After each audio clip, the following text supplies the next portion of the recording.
As Haitian authorities continue to investigate the assassination of Haitian President Jovenel Moïse, the head of security at the presidential residence, Dimitri Hérard, has been taken into custody. He had been questioned by the security unit at Haiti National Palace early on Wednesday. At the same time, other reports are coming out that Haiti's acting prime minister, Claude Joseph, is thought to be the mastermind behind the president's assassination by the FBI and the Haitian police. Joining us to discuss is English language editor at Haiti Liberté, Kim Ives. Welcome, Kim. Thank you very much, Ryan.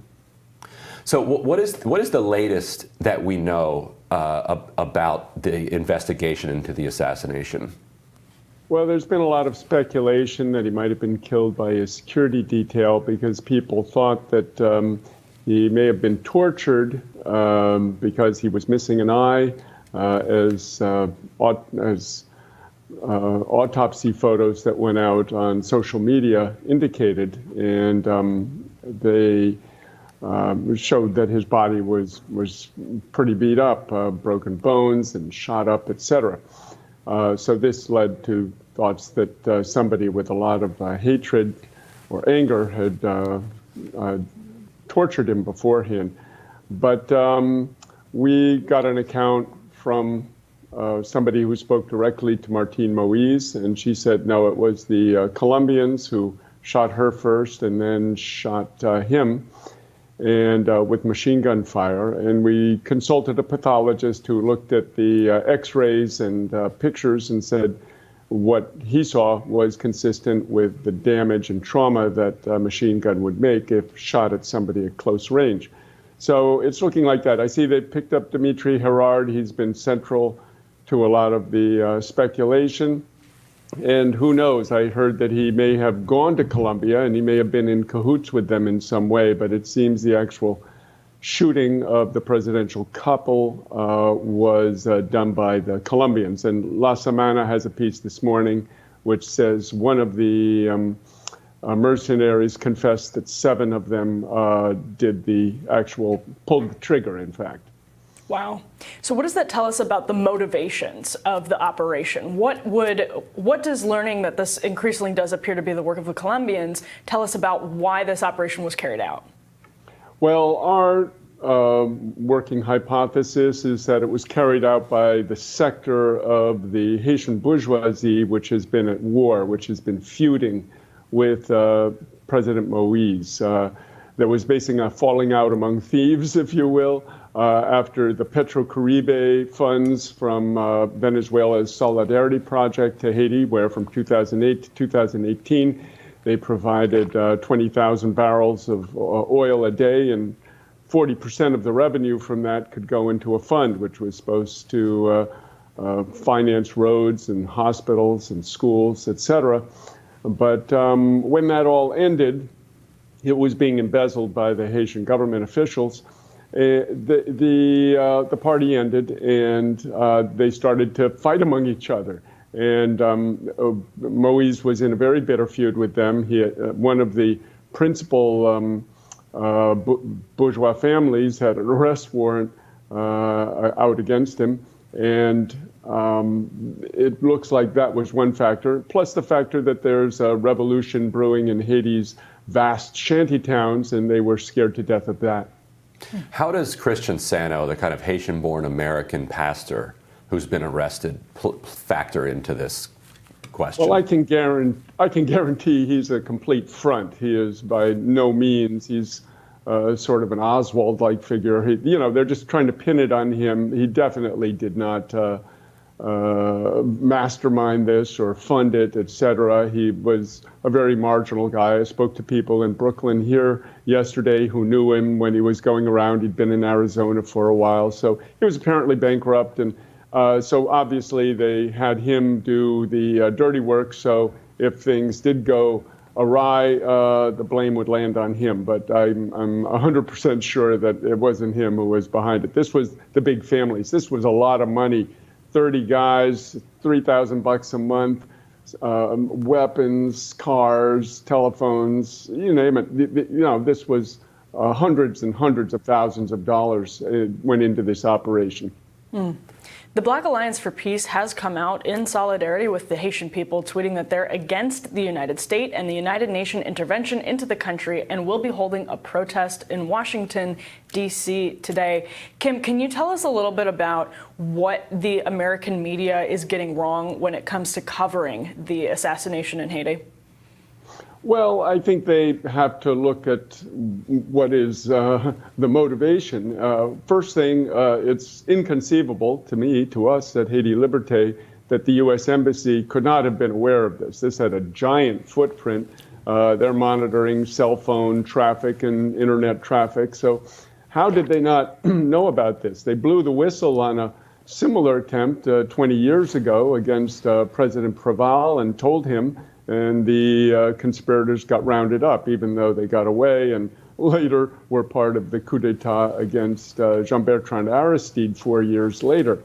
But in this case, somehow they let it go forward. So really, we have to ask, why would the U.S. do that? What did they feel the situation was so out of control in Haiti and that Moïse had sort of failed in his mission to keep that neo-colony stable, that he needed to be taken out, and they needed it done in such a way that it would justify foreign military intervention. So we think Black Alliance for Peace, Code Pink, Answer Coalition, the different groups that are planning actions to fight against possible foreign military intervention. This would be the fourth in just over a century, and the Haitian people don't want it. I don't think the region want it. I don't think the U.S. people want it. We just got out of Afghanistan. What are we doing going into Haiti now? In 2019, you reported for The Intercept on what was described at the time as kind of a half-baked mercenary scheme on the island. When you saw this unfold just recently, did you think back to that reporting, and what conclusions can you draw from what you found then and this new world where there are so many guns for hire available to these feuding factions around the world? Right. It's quite remarkable how Colombia has become an exporter of mercenaries. Cuba exports doctors. Colombia exports mercenaries. It's a ridiculous thing to be specialist in. But it did occur to me that the Americans got off scot-free. They came in with their guns, went through immigration and customs. They just came in. They didn't go through it, and so they violated export laws in the U.S. They violated the Haitian laws. They were trying to steal $80 million out of the bank, the money that belonged to Venezuela, by the way. That was, again, part of this Petrocaribe money, and transfer it to Moïse. And they got off scot-free. Not one of them has ever been tried either in Haiti, where the U.S. Embassy whisked them out. And, of course, the Colombians, I guess being from Latin America, did not have the same power to be whisked away to the safety of Colombia. But those comparisons between Latin American mercenaries versus American mercenaries, U.S. mercenaries, was pretty stark to us. But also kind of the hubris, the assumptions that, we're going to Haiti, those people don't understand anything, they're savages. No, the Haitians foiled the first one. They didn't foil this one. He was, the president was killed, but these guys, I don't know what they were thinking. Did they think they could just drive away from that? And that they had no exit strategy? Obviously not. So kind of the stupidity of these so-called well-trained mercenaries is very much on display in both cases. Yeah, hubris is a good word for that. My question was just going to be, how is the political unrest affecting the Haitian people, who obviously have already been rocked by unrest? When you have gangs with so much control already over, patrolling a lot of these especially these poor areas, how is the political unrest actually affecting the people of Haiti right now? Well, they are the unrest, and it's because they've been basically starved and repressed and oppressed for 3-4 decades now, and they've said it's enough.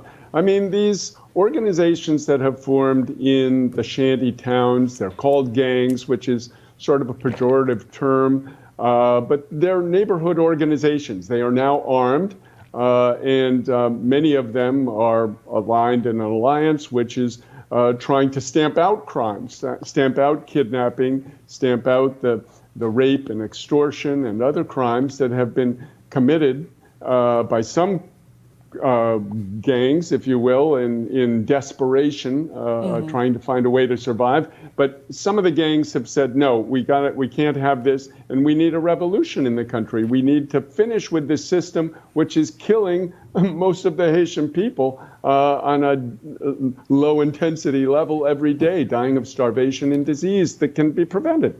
And I had heard, and I want to get your take on this, that some of these organizations that may have started out as kind of criminal enterprises in desperation have actually evolved into sort of almost armed revolutionary populist movements and are now kind of becoming active in exerting political politics power and in government. And related to that, what did you make of the Prime Minister asking for U.S. troops to come in, and what kind of clues did that give you as to the motivation of the Prime Minister at the time, and how does that relate to his conflict with these organized revolutionary elements? Well, this guy is a creature of the NED, the National Endowment for Democracy, which we know is a cutout of the CIA. Back in '83, Reagan formed it to do kind of the political work above ground that the CIA used to do underground. So he was recruited and funded, et cetera, back in the early 2000s for the coup against Aristide. He was one of the so-called student leaders. It was part of a human rights group, et cetera.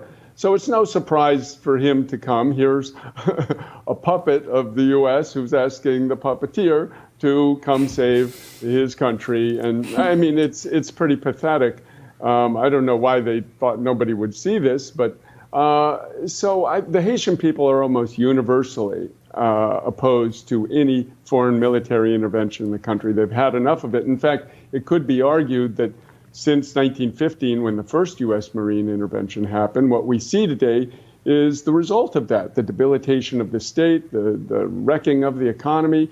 Haiti used to be able to feed itself. It can't today, and that's largely due to U.S. neoliberal policies. So I think that we have to look at the role of the so-called gangs, which are basically the Haitian people organizing themselves in maybe not always a completely traditional way, but they are trying to organize themselves and take back their country. This is how they're doing it.